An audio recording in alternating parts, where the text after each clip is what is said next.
Hello everyone, welcome back to my YouTube channel. आज के इस वीडियो में हम सीखने वाले हैं कुछ एडवांस इंग्लिश स्ट्रक्चर के बारे में। So without wasting any time, let get started. आपको स्क्रीन में कुछ सेंटेंसेस दिख रहे होंगे, जैसे अब तक मैंने 3 किताबें पढ़ी हैं, अब से मैं अपने स्वास्थ्य का ध्यान रखूंगा, तब कहीं जाकर मुझे सफलता मिली, जहाँ तक मुझे याद है वह कल आया था, जहाँ तहाँ बच्चे खेलते हुए दिखाई दे रहे थे। तो इस प्रकार के सेंटेंसेस जिसमें हम यूज़ करते हैं अब तक, अब से, तब कहीं, जहाँ तक, जहाँ तहाँ, इस प्रकार के सेंटेंसेस बनाने के लिए हमको कुछ स्ट्रक्चर फॉलो करने होते हैं और ये सेंटेंसेस हम अपनी डेली लाइफ में यूज़ करते हैं, लेकिन हमको नहीं पता इनको इंग्लिश में कैसे बोलना है। तो चलिए इस वीडियो को आगे बढ़ाते हैं और सीखते हैं कि इस प्रकार के सेंटेंस को हम स्पोकन इंग्लिश में कैसे सीख सकते हैं विद सिंपल स्ट्रक्चर।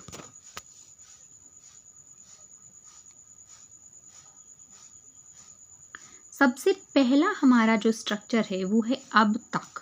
अब तक को हम इंग्लिश में कहते हैं सो फार या फिर टिल नाउ। इन दोनों का ही यूज़ हम करते हैं अब तक के लिए। यहाँ पे एक छोटा सा स्ट्रक्चर हमको फॉलो करना पड़ता है, जो कि है सबसे पहले हम लेते हैं सो फार। सबसे फर्स्ट प्लेस पे हम लेते हैं सो फार को, सेकेंड प्लेस पे हम लेते हैं सब्जेक्ट को और थर्ड प्लेस पे हम लेते हैं वर्ब को। ये जो वर्ब है वो प्रेजेंट परफेक्ट टेंस में या पास्ट परफेक्ट टेंस में होती है, ठीक है। मतलब जो हमारा सेंटेंस होगा वो प्रेजेंट परफेक्ट में या पास्ट परफेक्ट में होगा, ठीक है। यह स्ट्रक्चर क्यों यूज होता है? यह स्ट्रक्चर किसी एक्शन या सिचुएशन को डिस्क्राइब करने के लिए किया जाता है जो अब तक जारी है, ओके। तो चलिए इसके कुछ एग्जाम्पल्स देखते हैं। हमारा पहला एग्जाम्पल है अब तक मैंने अपना काम पूरा नहीं किया है। पहला ही नेगेटिव सेंटेंस है, अब तक मैंने अपना काम पूरा नहीं किया है। So far I haven't completed my work. Have के साथ यहाँ पे सो फार हमने सबसे फर्स्ट प्लेस पे लिया है, आई मतलब सब्जेक्ट हमने सेकेंड प्लेस पे लिया है, हैव नॉट जो कि हमारा नेगेटिव सेंटेंस को दर्शा रहा है, हैव नॉट का यूज़ किया है, कंप्लीटेड जो कि हमारा क्या है वर्ब की सेकेंड फॉर्म, और माई वर्क, ठीक है। कंप्लीटेड सेकेंड फॉर्म भी कह सकते हैं, थर्ड फॉर्म है, सेकेंड फॉर्म नहीं है, थर्ड ही फॉर्म है, ठीक है। तो अब तक मैंने अपना काम पूरा नहीं किया है, so far I haven't completed my work, ठीक है। नेक्स्ट एग्जाम्पल है अब तक मैंने 3 किताबें पढ़ी हैं। So far I have read 3 books. सबसे पहले हमने सो फार यानी कि अब तक को लिया है, सेकेंड प्लेस पे आई हमने सब्जेक्ट को, हैव हमने हेल्पिंग वर्ब, रीड 3 बुक्स, ठीक है, लिया है, जहाँ पे रीड हमारा क्या है मेन वर्ब है, 3 बुक्स हमारा क्या हो गया ऑब्जेक्ट हो गया। अब तक मैंने 3 किताबें पढ़ी हैं, so far I have read 3 books. Next example है हमारा अब तक मुझे कोई जवाब नहीं मिला है।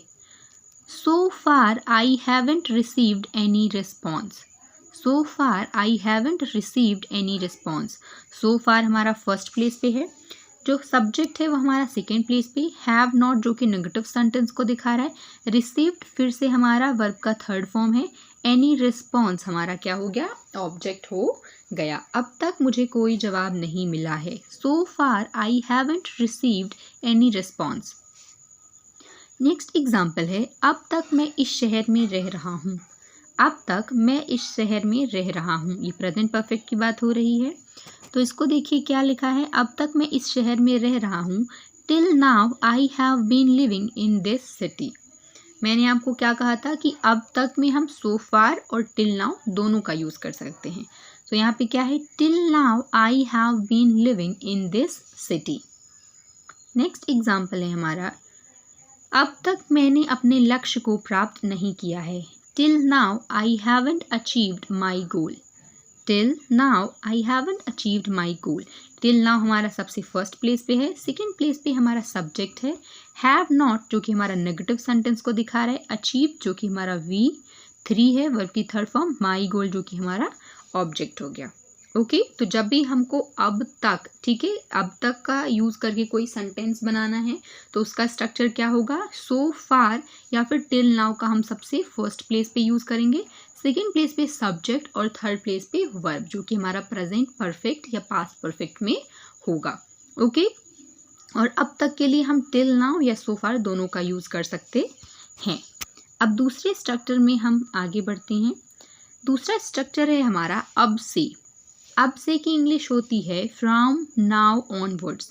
फ्रॉम नाउ ऑनवर्ड्स इसके लिए भी एक छोटा सा एक स्ट्रक्चर होता है जो कि है, सबसे फर्स्ट प्लेस पे हम रखेंगे from now onwards, second place पे हम रखेंगे सब्जेक्ट, थर्ड प्लेस पे हमारी रहेगी हेल्पिंग वर्ब जो कि हम विल और शैल यूज़ करेंगे, और थर्ड प्लेस पे हमारी मेन वर्ब होगी जो कि फ्यूचर टेंस में होगी या फिर बताएगी कि जो सेंटेंस है वो फ्यूचर टेंस का है। ठीक है। और ये स्ट्रक्चर हम क्यों यूज़ करते हैं, ये स्ट्रक्चर हम यूज़ करते हैं किसी एक्शन या सिचुएशन को डिस्क्राइब करने के लिए, ठीक है, जो कि अभी शुरू हुआ है। ठीक है, at the moment present time पे वो चीज़ शुरू हुई है। ठीक है, अभी शुरू हुआ है, लेकिन हम करेंगे कब से, अब से। जैसे मैं बोलूँ कि अब से मैं डेली पढ़ूंगी, अभी मैं पढ़ नहीं रही हूँ, मैं अब से पढ़ूंगी, तो बात हो रही है कि मैं ये काम अभी स्टार्ट करूंगी लेकिन फ्यूचर के लिए। ठीक है। ओके, इसका एग्जाम्पल देखते हैं। इसका पहला एग्जाम्पल है, अब से मैं नियमित व्यायाम करूंगा। अब से मैं नियमित व्यायाम करूंगा, यहाँ पे से मिसप्रिंट है। अब से मैं नियमित व्यायाम करूंगा मतलब अब से वो स्टार्ट करेंगे, अभी एट द मोमेंट से, और कब करेंगे आगे, कि अब से वो ये डिसाइड कर रहे हैं कि अभी से स्टार्ट करेंगे। ठीक है, तो अब से मैं नियमित व्यायाम करूंगा, लेकिन लास्ट में क्या हो रहा, करूंगा, जो कि फ्यूचर को एक्सप्रेस कर रहा है। देखिए इसका जो आंसर है, from now onwards I will exercise regularly. From now onwards I will exercise regularly. From now onwards हमारा फर्स्ट प्लेस पे है, सेकेंड प्लेस पे हमारा सब्जेक्ट है, और थर्ड प्लेस पे हमारा हेल्पिंग वर्ब है, क्योंकि आई हमारा क्या है, आई हमारा सब्जेक्ट है, उसके साथ हमने विल हेल्पिंग वर्ब लिया है। एक्सरसाइज रेगुलरली वो क्या हो गया हमारा, एक्सरसाइज हमारा मेन वर्ब, और रेगुलरली मतलब हर दिन या नियमित। अब से मैं नियमित व्यायाम करूंगा। From now onwards I will exercise regularly. Next हमारा एग्जाम्पल है, अब से मैं अपने समय का सदुपयोग करूंगा। From now onwards I will utilize my time wisely. अब से मैं अपने समय का सदुपयोग करूंगा। From now onwards I will utilize my time wisely. ठीक है। नेक्स्ट एग्जाम्पल देखिए, अब से मैं अपने लक्ष्यों पर ध्यान केंद्रित करूंगा। From now onwards I will focus on my goals. ठीक है, फ्रॉम नाउ ऑनवर्ड्स हमारा फर्स्ट प्लेस पे है, सेकेंड प्लेस पे सब्जेक्ट, थर्ड प्लेस पे हमारा हेल्पिंग वर्ब, फोकस हमारा मेन वर्ब हो गया, ऑन माई गोल्स क्या हो गया हमारा ऑब्जेक्ट। ठीक है, सेंटेंस किसका है, फ्यूचर टेंस का। ओके, अब से मैं अपने स्वास्थ्य का ध्यान रखूंगा। From now onwards, I will take care of my health. From now onwards, I will take care of my health. अब से मैं अपने परिवार के साथ अधिक समय बिताऊंगा। From now onwards, I will spend more time with my family. From now onwards, I will spend more time with my family. तो जब भी हमको यूज़ करना है अब से, उसकी इंग्लिश होती है क्या, फ्रॉम नाउ ऑनवर्ड्स, और इसका सिंपल सा स्ट्रक्चर होता है from now onwards plus subject plus will shell plus main verb, जो कि फ्यूचर टेंस में होता है। और इस स्ट्रक्चर का यूज़ करते हैं क्या बताने के लिए, कि कोई काम अब से शुरू होने वाला है, हुआ नहीं है, होने वाला है। ओके, आगे बढ़ते हैं नेक्स्ट स्ट्रक्चर के साथ। नेक्स्ट स्ट्रक्चर है हमारा तब कहीं। तब कहीं का जो यूज़ है वो कब होता है, देखिए तब कहीं को इंग्लिश में हम कहते हैं then at last. Then at last इसका सिंपल सा एक स्ट्रक्चर होता है, then at last first place पे, सेकेंड प्लेस पे हमारा सब्जेक्ट आएगा, थर्ड प्लेस पे हमारा वर्ब की सेकेंड फॉर्म, और फोर्थ प्लेस पे हमारा ऑब्जेक्ट आएगा। ठीक है, तब कहीं जहाँ पे हमने V2 लिखा है वहाँ पे हम मोस्टली क्या लिखते हैं, जैसे स्ट्रगल्ड, ट्राइड, ठीक है। जैसे तब कहीं जाकर मुझे सफलता मिली, तब कहीं जाकर मैंने कोशिश की, तो ऐसे। ओके, आगे बढ़ते हैं। तब कहीं जाकर मुझे सफलता मिली, हमारा पहला ही जो सेंटेंस है वो क्या है, तब कहीं जाकर मुझे सफलता मिली। तो हमने क्या कहा, सबसे फर्स्ट प्लेस पे हमारा क्या होगा, then at last. Second place पे हमारा सब्जेक्ट होगा, थर्ड प्लेस पे हमारा V2 होगा और फिर हमारा होगा ऑब्जेक्ट। तो then at last I achieved success, then at last I achieved my success, तब कहीं जाकर मुझे सफलता मिली या मैंने सफलता प्राप्त की। नेक्स्ट एग्जाम्पल है हमारा, तब कहीं जाकर मैंने अपने लक्ष्य को प्राप्त किया, तब कहीं जाकर मैंने अपने लक्ष्य को प्राप्त किया। Then at last I attend my goal, ये यहाँ पे मिस प्रिंट हो गया है। Then at last I attend my goal, तब कहीं जाकर मैंने अपने लक्ष्य को प्राप्त किया, ये हमारा फर्स्ट प्लेस पे आ गया। तब कहीं जिसको हम कह रहे हैं देन एट लास्ट, आई हमारा सब्जेक्ट हो गया, अटेन्ड हमारा वर्ब का सेकेंड फॉर्म, माई गोल हमारा ऑब्जेक्ट हो गया। ओके, नेक्स्ट एग्जाम्पल देखिए, तब कहीं जाकर मुझे अपने सवाल का जवाब मिला। Then at last I got the answer to my question, then at last I got the answer to my question. Next example है, तब कहीं जाकर मैंने अपने डर पर काबू पाया। Then at last I overcome my fear, then at last I overcame my fear. Then at last first place पे आई सब्जेक्ट, सेकेंड प्लेस पे ओवरकेम हमारा वर्ब का सेकेंड फॉर्म और माई फियर हमारा हो गया ऑब्जेक्ट। तब कहीं जाकर मुझे अपने जीवन में शांति मिली। Then at last I found peace in my life, then at last I found peace in my life. तो जब भी हमको तब कहीं का यूज़ करना है उसकी इंग्लिश होती है देन एट लास्ट। सबसे पहले सब्जेक्ट रखेंगे, सेकेंड प्लेस सबसे पहले हम देन एट लास्ट रखेंगे, सेकेंड प्लेस पे सब्जेक्ट वर्ब की second form and then object. इसका यूज़ करके हम इस प्रकार के सेंटेंस बना सकते हैं। ओके, अगला स्ट्रक्चर देखते हैं। अगला स्ट्रक्चर है जहाँ तक, जहाँ तक, as far as.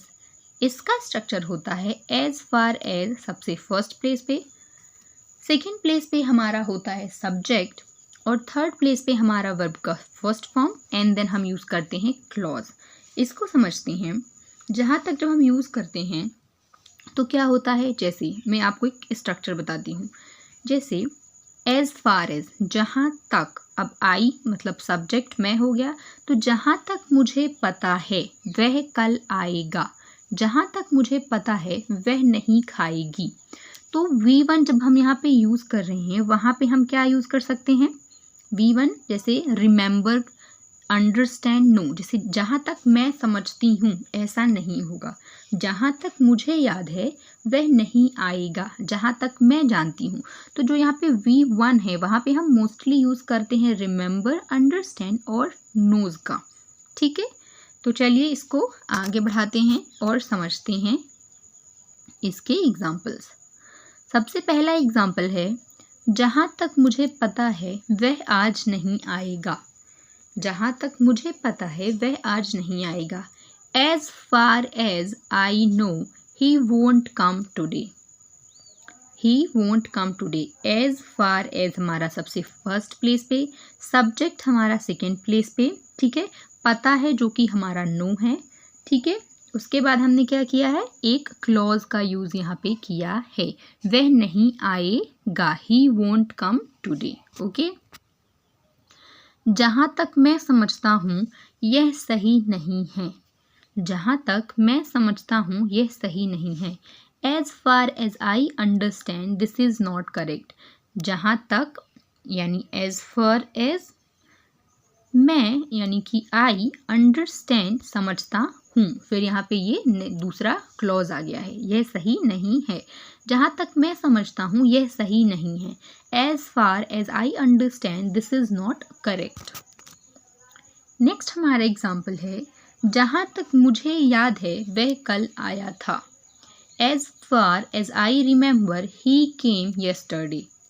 As far as I remember, he came yesterday. जहाँ तक मैं जानता हूँ यह एक अच्छा अवसर है. As far as I know, this is a good opportunity. As far as I know, this is a good opportunity. Next example है, जहाँ तक मुझे लगता है यह एक अच्छा विचार है. As far as I think, this is a good idea. तो जब भी हम जहाँ तक का यूज़ करते हैं उसकी इंग्लिश होती है as far as. ठीक है, मुझे लगता है, मैं जानता हूँ, मैं समझता हूँ, इसकी इंग्लिश तुमको पता है, नो, थिंक, अंडरस्टैंड, रिमेंबर, इसका यूज़ करते हैं. और फिर एक सिंपल से क्लॉज का. ठीक है, जो भी हमको सेंटेंस बोलना है, जो भी हमको वर्ड बोलना है उसके साथ हम इसका यूज़ कर सकते हैं. नेक्स्ट हमारा स्ट्रक्चर है जहाँ तहाँ. जहाँ तहाँ इसकी इंग्लिश होती है हियर एंड देयर. हम अक्सर कहते हैं जहाँ तहाँ किताबें पढ़ी हैं, जहाँ तहाँ बच्चे खेल रहे हैं. तो इसकी इंग्लिश बनाने के लिए हम एक छोटा सा स्ट्रक्चर फॉलो करेंगे जो कि है, सबसे फर्स्ट प्लेस पे होगा here and there, second place पे हमारा होगा सब्जेक्ट, थर्ड प्लेस पे हेल्पिंग वर्ब, फोर्थ प्लेस पे हमारा मेन वर्ब एंड देन हमारा ऑब्जेक्ट. हेल्पिंग वर्ब हमारी किस हिसाब से होगी, अगर हमारा सेंटेंस प्रेजेंट में है, सिंपल प्रेजेंट में है तो उसमें क्या होगा, उसमें हेल्पिंग वर्ब नहीं होती है. लेकिन प्रेजेंट कंटिन्यूस में है तो इज एम आर का यूज़ होगा. पास्ट कंटिन्यूस में है तो वॉज वर का यूज़ होगा.